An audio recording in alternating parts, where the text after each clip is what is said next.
हाँ, तो हेलो भाई लोग, अभी मैं एक्सप्लेन करने वाला हूँ। ये जो है, पहले तो क्वेश्चंस पढ़ लेते हैं कि क्वेश्चंस क्या है। तो मेरे पास दो क्वेश्चंस है और दो क्वेश्चंस का आंसर मैं देने वाला हूँ।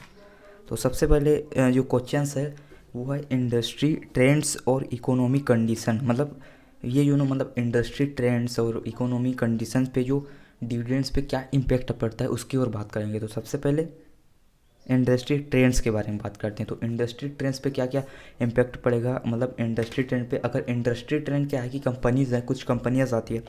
तो सबसे पहले अगर इंडस्ट्री स्टेबल है, कंपनी स्लो, उसकी ग्रोथ स्लो है, तो उस केस में क्या होगा कि वो हाई डिविडेंड्स देगा। कंपनीज मतलब वो ज़्यादा मतलब अब इंटरेस्ट नहीं है ग्रोथ में, तो फिर वो स्लो हो जाएगा। मीन्स कि इसका मतलब यानी कि कंपनी स्लो होगी, कंपनी अच्छा प्रॉफिट्स कमाएगी, तो उसके पास फिर क्या ऑप्शन बचेगा, हम मतलब इन्वेस्टरों को अट्रैक्ट करने के लिए वो लोग अब शेयर्स देंगे। क्योंकि ग्रोथ कंपनी है वो तो ऑलरेडी अट्रैक्टिव है, क्योंकि भाई ये कंपनी ग्रो कर रही है, भाई इसमें इन्वेस्ट करते हैं। लेकिन जो कंपनी स्लो है, अब उसके पास कोई ऑप्शन नहीं है ग्रो करने के लिए, तो वो लोग फिर क्या देते हैं, प्रॉफिट्स भी करते हैं, बट वो लोग फिर डिविडेंड्स देते हैं। तो स्टेबल डिविडेंड्स में यही आता है। सेकंड, ग्रो इंडस्ट्री, जो कि मैंने इसके कंपैरिजन में बताया, जो ग्रोथ इंडस्ट्री है फिर वो लोग डिविडेंड्स नहीं देते, क्योंकि वो ग्रो कर रहे हैं। लाइक टेस्ला, वो अपनी नए नए इनोवेशंस पे ध्यान रहे हैं, तो ऐसी कंपनीज री इन्वेस्ट करती है कंपनीज पे, तो डिविडेंड्स नहीं देती। उसके बाद है तीसरी, साइक्लिक इंडस्ट्री। साइक्लिक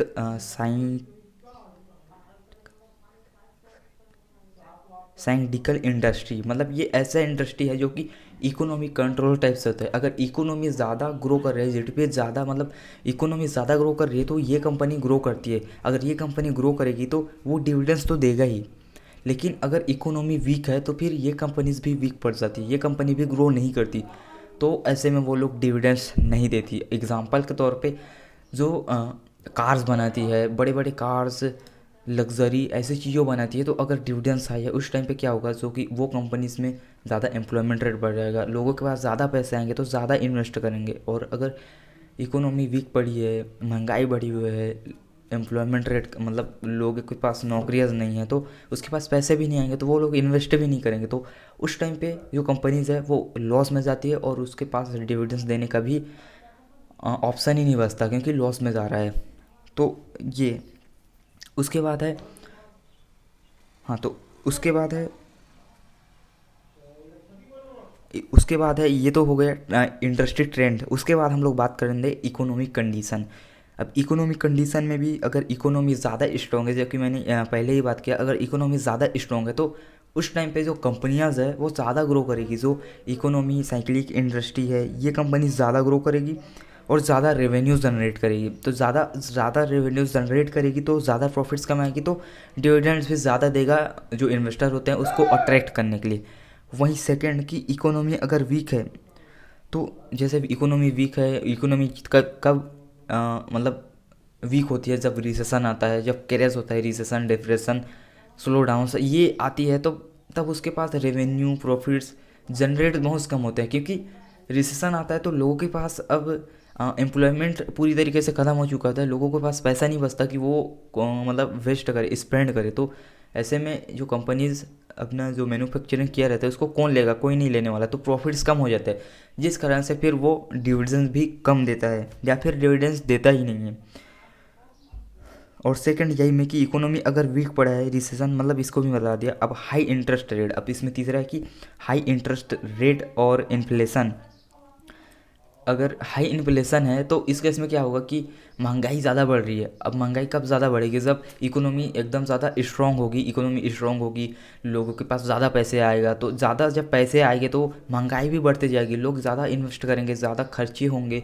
तो इसमें फिर स्टेबल रखने के लिए, महंगाई को स्टेबल रखने के लिए इंटरेस्ट रेट बढ़ा देगा। जब इंटरेस्ट रेट बढ़ा देगा तो कंपनियां के पास जब वो उसका कॉस्ट बढ़ जाएगा, मतलब महंगा पड़ जाएगा उसको कॉस्ट, कुछ लेने बाय करना, तो मतलब और लोन्स लेना, इसमें उसको महंगा पड़ेगा। तो फिर क्या होगा कि वो प्रॉफिट्स भी कमा रहे हैं, वो लोन्स भी ले रहे हैं, तो लोन्स को चुकाने में उसको महंगा पड़ जाएगा। तो फिर अब उस वो अपने पास कैश भी रखना चाहता है और लोन्स भी चुकाए, डिविडेंड्स भी दे, और उसके पास तो कैश ही नहीं बचेगा। तो कैश रिजर्व रखने के लिए, अपने पास रखने के लिए वो डिविडेंड्स कम कर देता है या फिर डिविडेंड्स को बंद ही कर देता है, लोन चुकाता है और जो बचता है वो अपने पास रखता है। तो ये इम्पेक्ट पड़ता है। और उसके बाद है इकोनॉमी, मतलब मिसकॉन्सेप्ट्स क्या है कि मतलब common misconcept about dividends industry की क्या क्या ऐसे कॉमन मिसकॉन्सेप्ट है लोगों की कि तो उसी की ओर बात करते हैं। तो पहला कि मिसकॉन्सेप्ट क्या है कि हाई डिविडेंड यील्ड, मतलब जो कंपनी हाई डिविडेंड यील्ड दे रहा है मतलब वो कंपनी ज़्यादा स्ट्रांग है, ऐसा सोचते हैं लोग। लेकिन इसका ये भी हो सकता है कि अगर कंपनी ज़्यादा हाई डिविडेंड यील्ड दे रहा है इसका मतलब कंपनी वीक भी हो सकती है। अब आपको तो पता होगा कि अगर स्टॉक प्राइस गिर जाता है तब भी हाई डिविडेंड यील्ड होता है। तो अगर कंपनी वीक पड़ा है तब भी हाई डिविडेंड यील्ड दे सकता है। तो इसका मतलब ये भी हो सकता है, इसका मतलब उसका स्टॉक प्राइस गिर गया ये भी हो सकता है। और इसका मतलब ये भी हो सकता है कि हाई डिविडेंड दे रहा है अपना रेपुटेशन बताने के लिए वो हाई डिविडेंड दे रहा है, बट एक्चुअल में उसकी जो कंपनीज है वो ग्रो नहीं कर रही है। इस ये मिसकंसेप्ट हो सकता है। दूसरा, dividend stock are always safe की मतलब जो डिविडेंड्स देती है वो कंपनी मतलब सेफ ही रहती है, बट ऐसा नहीं होता। अगर वो मतलब डिविडेंड दे ही रहा है, हमेशा दे ही रहा है, इसका मतलब ये नहीं है कि वो कंपनी सेफ ही रहेगा, ऐसा नहीं है। कंपनीज वो कंपनीज हमेशा सेफ नहीं रह सकता, वो कंपनी लॉस में भी जा सकता है। वो हमेशा डिविडेंड्स थोड़ी ना देगा। अब उसका फाइनेंस कंडीशन कैसा है वो भी मैटर करता है। अगर कंपनीज अगर बिजनेस डाउन हो गया तो कहाँ से देगा डिविडेंड, सेफ नहीं दे सकता। और तीसरा है कि डिविडेंड देगी, हमेशा डिविडेंड देगी। लोगों को लगता है कि वो फिक्स डिविडेंड दे रहा है, फिक्स सोर्स है मतलब फिक्स डिविडेंड देगा ही, बट जब वो मैंने दूसरा पॉइंट्स में बताया गया तो सेम टू सेम कि अगर कंपनी स्लो डाउन हो गया, रिसेशन आ गया, तो इस केस में कहाँ से डिविडेंड देगा, वो स्टॉप भी कर सकते हैं अपने डिविडेंड। फिर इसमें है कि जो रिटायर मतलब जो ऐसा सोचते हैं कि जो रिटायर्ड पर्सन है उसी के लिए जो डिविडेंड स्टॉक है वो उसी के लिए ठीक है, बट ऐसा नहीं होता कि जो यंगेस्ट इन्वेस्टर होते हैं उनके लिए भी ये फ़ायदेमंद होता है। वो क्या कर सकते हैं, वो उसको डिविडेंड्स मिलता है उसे वो री इन्वेस्ट कर सकते हैं, उसे कैश मिल रहा है तो उससे वो नया उसी का शेयर्स बाई करें। इससे कंपाउंड जनरेट होगा, कंपाउंड ग्रोथ जनरेट होगा उस कंपनी में। और अगर कंपनी ग्रो कर रही है तो फिर वो उसका ज़्यादा प्रॉफिट्स होगा और वो प्रॉफिट्स होगा ऐसा। उसके बाद है पांचवा कि जो मतलब जो डिविडेंड होता है, डिविडेंड स्टॉक होता है ना, जो डिविडेंड देते हैं वो कंपनी, तो वो कंपनी कम रिटर्न्स देता है। जो ग्रोथ स्टॉक होता है, जो ग्रोइंग स्टॉक होते हैं उससे कम रिटर्न्स देता है जो डिविडेंड स्टॉक होते हैं, ऐसा सोचते हैं। मतलब समझ में नहीं आएगा कि जो डिविडेंड्स देता है ना, जो कंपनी डिविडेंड्स देता है वो कम रिटर्न देता है उसके मुकाबले, किसके मुकाबले, स्टॉक जो जो ग्रोथ कंपनी होती है ना, जो ग्रो स्टॉक्स होती है, मतलब जो कंपनी ज़्यादा ग्रोथ करती है डिविडेंड्स नहीं देता उससे कम रिटर्न देता है, ऐसा सोचते हैं। बट ऐसा नहीं होता। अगर जो कंपनीज डिविडेंड्स दे रही है ना, डिविडेंड्स दे रही है वो लॉन्ग टर्म में अगर उसमें कोई इन्वेस्ट करता है तो लॉन्ग टर्म में वो अच्छा रिटर्न्स दे सकता है।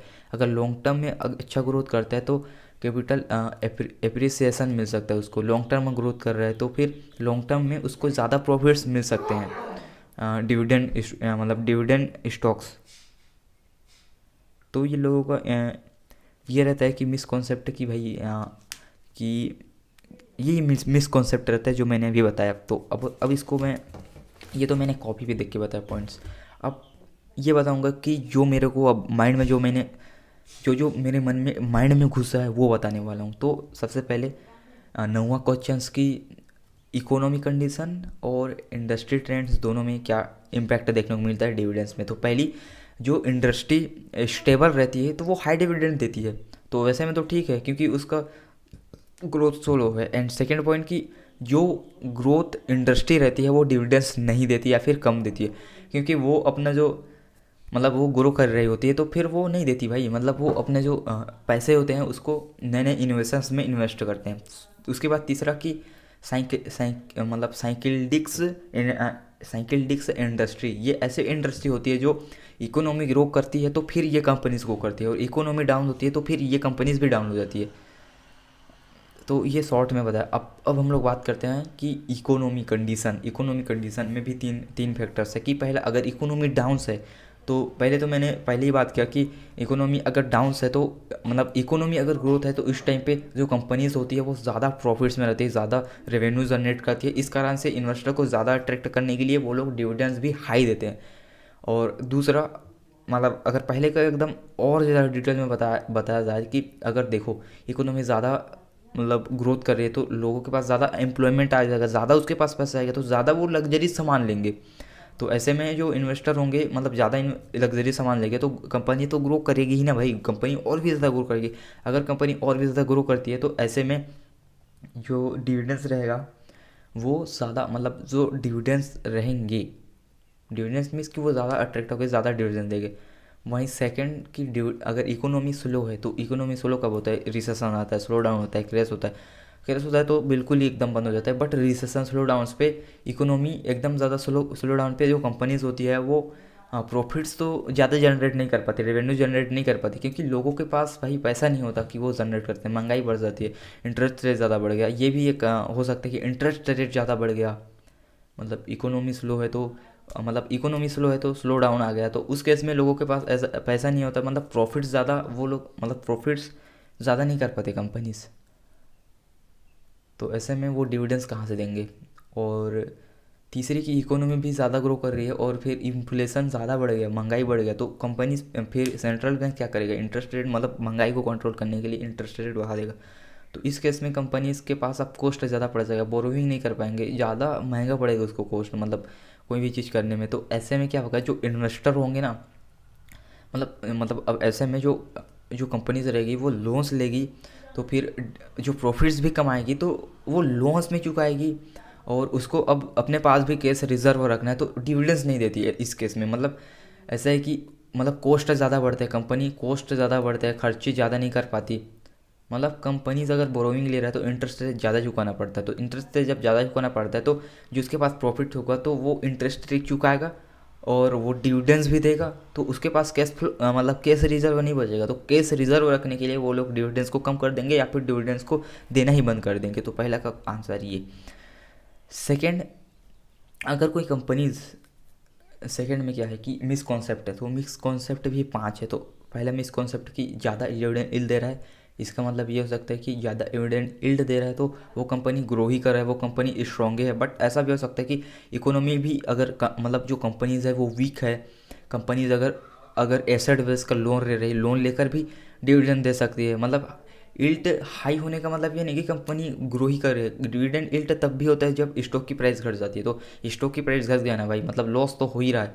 तो ये मिक्स कॉन्सेप्ट होगा कि डिविडेंड्स इल्ट हाई है उसका मतलब वो स्ट्रॉन्ग है या फिर वो बेहतर है। दूसरी मिसकॉन्सेप्ट है कि डिविडेंड हमें मतलब जो डिविडेंड्स देती है ना वो कंपनी हमेशा सेफ रहती है। बट ऐसा नहीं होता कि सेफ सेफ होता है। अगर कंपनी स्लो डाउन आ गई, अगर कंपनी का डाउनफॉल आ गया तो इस केस में कहाँ से वो डिविडेंड्स देगा या फिर कम कर देता है वैसे में। तो ये मिसकॉन्सेप्ट होता है कि डिविडेंड्स कंपनी भी हमेशा सेफ रहता है, ऐसा नहीं होता।